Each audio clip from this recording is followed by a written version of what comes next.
तो स्वागत है दोस्तों। मध्य प्रदेश यानी एमपी की जो नदियां हैं उनके बारे में आज का हमारा यह वीडियो रहेगा।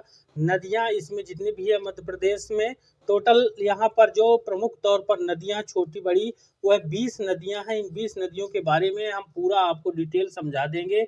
ये नदियां कहाँ से निकलती हैं और कितनी लंबाई है इन नदियों की, और साथ ही ये नदियां कहाँ पर जाकर गिरती हैं यानी समाप्त होती हैं। तो कंप्लीट जानकारी आपको यहाँ पर मिल जाएगी। जितने भी क्वेश्चन बनते हैं, चाहे नर्मदा नदी हो, वैनगंगा नदी हो, कोई भी नदी हो, जो 20 नदियां हैं इन्हीं से आज तक जितने भी क्वेश्चन पूछे गए हैं दोस्तों वह आपको यहाँ पर मिलने वाले हैं। तो वीडियो बड़ा ही इम्पोर्टेंट है। अगर कोई भी आप प्रतियोगी एग्जाम का तैयारी कर रहे हैं तो आपको वीडियो बिल्कुल देखना चाहिए और साथ ही इसको लाइक करके ज़्यादा से ज़्यादा शेयर करना चाहिए। तो वीडियो को पूरा देखिएगा और साथ ही इसी तरह के और भी इम्पोर्टेंट लेटेस्ट क्वेश्चनों के लिए चैनल को सब्सक्राइब भी कर लेना है जल्दी से। तो चलिए यहाँ पर देखिए आपके सामने राज्य की प्रमुख नदियां हैं। डायरेक्ट नदियां दिखाने से पहले थोड़ा सा आपको यहाँ पर थ्योरी बता देते हैं।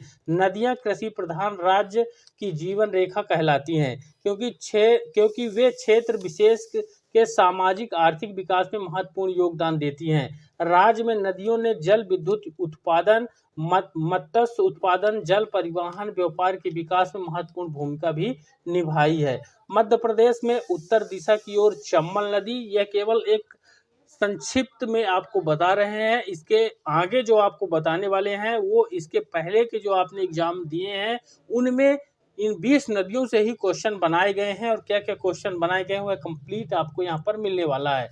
तो उत्तर की ओर चंबल, बेतवा, सोन और केन नदियां ये बहती हैं उत्तर में, तथा दक्षिण की ओर बेनगंगा नदी बहती है। और मध्य प्रदेश की इकलौती दो नदियां ऐसी हैं यहाँ पर पश्चिम की ओर बहने वाली नदी नर्मदा और ताप्ती है। तो देखिए 3 दिशाओं में नदियां, उत्तर में यहाँ पर जो चंबल, बेतवा, सोन और केन नदियां हैं ये 3 नदियां हैं उत्तर दिशा में बहती हैं, और जो दक्षिण में वेनगंगा एक ही नदी है, वेनगंगा नदी, और पश्चिम की ओर 2 नदियां नर्मदा और ताप्ती। तो ये चीजें आपको ध्यान में रखनी है। तो चलिए अब यहाँ पर आपका प्रमुख जो टॉपिक है हमारा नदियों के विवरण के बारे में, यानी जो क्वेश्चन बनाए गए हैं। तो क्वेश्चन देखिए ज्यादातर जो क्वेश्चन 99% क्वेश्चन यहाँ पर से बनाए गए हैं कि नदी का नाम क्या है, लंबाई कितनी है, कहाँ से निकलती है और कहाँ पर यह नदी जाके मिलती है, गिरती है, समाप्त होती है, मिलान का स्थल। ठीक, तो इन्हीं से क्वेश्चन हमेशा बनाए जाते हैं। 20 नदियों के बारे में आपको यहाँ पर कंप्लीट जानकारी देंगे, और साथ ही 20 नदियों से करीब 20,000 क्वेश्चन जो है अभी तक आ चुके हैं घुमा फिरा के। तो देखिए पहले नदी नर्मदा जो कि मध्य प्रदेश की जीवन रेखा है, सबसे बड़ी नदी है मध्य प्रदेश की, तो नर्मदा नदी नाम है। और यह नदी लंबाई जो इस नदी की है, टोटल लंबाई 1310 किलोमीटर में लंबाई है। 1310 किलोमीटर लंबी नदी है, लेकिन मध्य प्रदेश में है 1077 किलोमीटर इसका लंबाई है। तो ध्यान रखिएगा नर्मदा नदी 1310 किलोमीटर टोटल लंबा है, जिसमें से मध्य प्रदेश में 1077 किलोमीटर नदी लंबा है। यह नदी निकलता है अमरकंटक जो कि शहडोल जिले में है, अमरकंटक से निकलती है, शहडोल जिले में है। और यह नदी यहाँ पर ज़्यादातर क्वेश्चन पूछा जाता है कहाँ पर मिलती है, कहाँ पर समाप्त होती है। तो नर्मदा जो नदी है वह खंभात की खाड़ी में जाकर के समाप्त हो जाती है, गिर जाती है। तो ये नर्मदा के बारे में कंप्लीट अपडेट आपको यहाँ पर मिल गया है, और इसको आप नोट कर लें, स्क्रीनशॉट भी ले सकते हैं आसानी के लिए। और यहाँ पर जो दूसरी बड़ी नदी है चंबल, यानी नर्मदा के बाद जो मध्य प्रदेश की बड़ी नदी नर्मदा के बाद दूसरे नंबर में वो चंबल है, जिसकी लंबाई 965 किलोमीटर है। ये लंबाई भी ध्यान रखिए, इसको भी क्वेश्चन में पूछता है, वस्तुनिष्ठ टाइप जो क्वेश्चन होते हैं। ठीक, तो चंबल दूसरी नदी है मध्य प्रदेश की बड़ी नदियों में, और 965 किलोमीटर लंबा है। और जाना पाव पहाड़ी से इसका उद्गम है, यानी यह जाना पाव पहाड़ी से निकलती है। जाना पाव पहाड़ी महू के निकट है, यानी इंदौर। ठीक, ये ध्यान रखिएगा। तो जाना पाव पहाड़ी महू के निकट है, और यह नदी जो है समाप्त होती है, मिलती है यमुना नदी में इटावा के पास, यह मिल जाती है। तो चंबल नदी मध्य प्रदेश की सेकंड नंबर की नदी है, लंबाई में 965 किलोमीटर लंबा है। जानापा पहाड़ी महू के निकट से निकलती है और यमुना नदी में इटावा के पास जाकर मिल जाती है।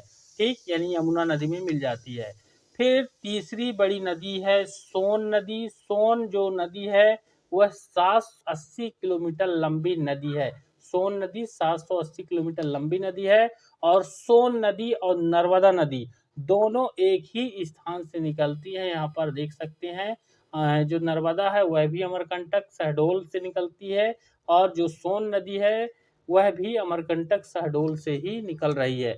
लेकिन अंतर कहाँ पर है? सोन नदी गंगा नदी में जाके समाप्त होती है, गंगा नदी में जाके गिरती है, गंगा नदी में जाके मिलती है।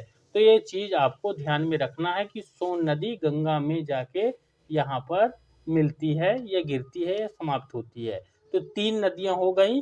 और साथ ही जो चौथी बड़ी नदी है मध्य प्रदेश की वह ताप्ती नदी है, जो कि 724 किलोमीटर लंबी है। ताप्ती नदी 724 किलोमीटर लंबी नदी है, और यह मुल्ताई के निकट से, यानी मध्य प्रदेश का बैतूल जिले से निकलती है। जो ताप्ती नदी है बैतूल जिले से निकलती है, मुल्ताई के निकट है, और यह खंभात की खाड़ी में गिरती है। यानी नर्मदा नदी जहाँ पर गिरती है वहीं पर यह भी गिरती है। तो नर्मदा नदी खंभात की खाड़ी में गिरती है, और ताप्ती नदी, तो ये दोनों नदियां हैं जो कि खंभात की खाड़ी में गिरती है। मध्य प्रदेश की 2 ही नदियां हैं जो खंभात की खाड़ी में गिरती है। यहाँ पर ये इस चीज को ध्यान रखिएगा। ठीक, पश्चिम की ओर 2 ही नदियां जा रही हैं। फिर यहाँ पर जो पांचवी नदी है, पांचवी नदी यहाँ पर देखिए, पांचवी नदी बेतवा नदी है, लंबाई में 380 किलोमीटर लंबा है। जो यह बेतवा नदी है मध्य प्रदेश की पांचवी बड़ी नदी है, 380 किलोमीटर लंबाई है। और कुमरा गांव जो कि मध्य प्रदेश के रायसेन में है, कुमरा गांव रायसेन से निकलती है बेतवा, और यमुना नदी में यह जाती है, और हमीरपुर में, यमुना नदी में मिलती है हमीरपुर में। यानी चंबल और बेतवा ये दोनों नदियां यमुना में हमीरपुर में जाकर मिल जाती है, यमुना नदी में। तो ये 5 नदियां हो गई, सीरियल से आपको बता रहे हैं। यहाँ पर छठवीं जो बड़ी नदी है मध्य प्रदेश की, क्षिप्रा नदी। क्षिप्रा नदी की लंबाई कम है, 195 किलोमीटर लंबी है, और यह काकरी बरड़ी पहाड़ी जो कि इंदौर में है यहाँ से निकलती है। क्षिप्रा नदी इंदौर से निकलती है, काकरी बरड़ी पहाड़ी, और यह चंबल नदी में जाके मिल जाती है। इस चीज को आपको विशेष तौर पर ध्यान देना है। फिर इसके बाद यहाँ पर देखिए, ये आपका मिलेगा यहाँ पर 7वीं नदी काली सिंध नदी, 150 किलोमीटर लंबा नदी है, मध्य प्रदेश का 7वें नंबर का नदी है, 150 किलोमीटर लंबाई है इसकी। और यह बागली गांव जो कि देवास में है, बागली गांव, और चंबल में राजस्थान में मिल जाती है काली सिंध नदी। 7वें नंबर में काली सिंध चंबल में राजस्थान में मिलती है। फिर 8वें नंबर में है तवा, यह महादेव पर्वत पचमढ़ी से निकलती है, और यह नर्मदा में जाके मिल जाती है। यहाँ पर देख सकते हैं, यानी यह नर्मदा की सहायक नदियों में आ गई तवा नदी। फिर इसके बाद है, इनकी लंबाई कम है, इसलिए लंबाई का यहाँ पर जिक्र नहीं है। जो इम्पोर्टेंट है लंबाई जिनकी 7 है, यानी 150 से बाकी की बहुत ज़्यादा कम है, इसलिए लंबाई का जिक्र यहाँ पर नहीं है। और यहाँ पर देखिए जो वैनगंगा नदी है, यह पारसवाड़ा पठार सिवनी से उद्गम है, और गोदावरी में जाके मिल जाती है। केन नदी है, विंध्याचल पर्वत से निकलती है, यमुना में जाके मिलती है। इसी के साथ यहाँ पर देखिए सिंध नदी जो है 11वें नंबर में, सिरोंज यानी गुना से निकलती है सिंध नदी, यमुना में जाके मिल जाती है। गार नदी है, यह लखना सिवनी से निकलती है, नर्मदा में जाके मिल जाती है। फिर शक्कर नदी है जो कि अमरावाड़ छिंदवाड़ा से निकलती है, शक्कर नदी छिंदवाड़ा से, और नर्मदा में जाके मिल जाती है। फिर इसके बाद छोटी तवा भी है जो कि बैतूल से निकलती है, और खंडवा अवना में खंडवा में मिल जाती है। ये चीज़ यहाँ पर ध्यान रखिएगा, खंडवा में। ठीक, ये 14 नदियाँ हो गई। इसके बाद एक नदी है कूनू, ये कूनू शिवपुरी पठार से निकलती है, चंबल नदी में जाके मिल जाती है। फिर पार्वती नदी है, यह सिहोर जिला से निकलती है, चंबल में जाके मिल जाती है। कुंवारी नदी है जो कि शिवपुरी पठार से ही निकलती है, चंबल में जाके मिल जाती है। तो ये तीनों नदी हैं कूनू, पार्वती, कुंवारी, ये चंबल में जाके मिल जाती हैं। तो कूनू और कुंवारी शिवपुरी पठार से निकलती हैं और जो पार्वती है वो सीहोर जिला से निकलती है। फिर वर्धा नदी है, वर्धा वर्धन शिखर बैतूल जिला से निकलती है, वैनगंगा यानी महाराष्ट्र में यह मिल जाती है। फिर टोंस है जिसको टमस भी बोलते हैं, तमसा यहाँ पर लिखा हुआ है। टमस नदी यह मध्य प्रदेश सतना जिला के कैमूर पहाड़ी से उद्गम है और गंगा नदी में जाके मिल जाती है टमस। ठीक, फिर यहाँ पर देखिए धासन, धासन जो है धसान, धसान जो है सागर जिला से निकलती है और यह यमुना नदी में जाके मिल जाती है। ठीक, यहाँ पर तो ये 20 नदियां, जैसे शुरू में आपको बताया दोस्तों कि 20 नदियां हैं, इन्हीं से क्वेश्चन अभी तक के जो क्वेश्चन बनाए गए हैं वह इन 20 नदियों से ही बनाए गए हैं।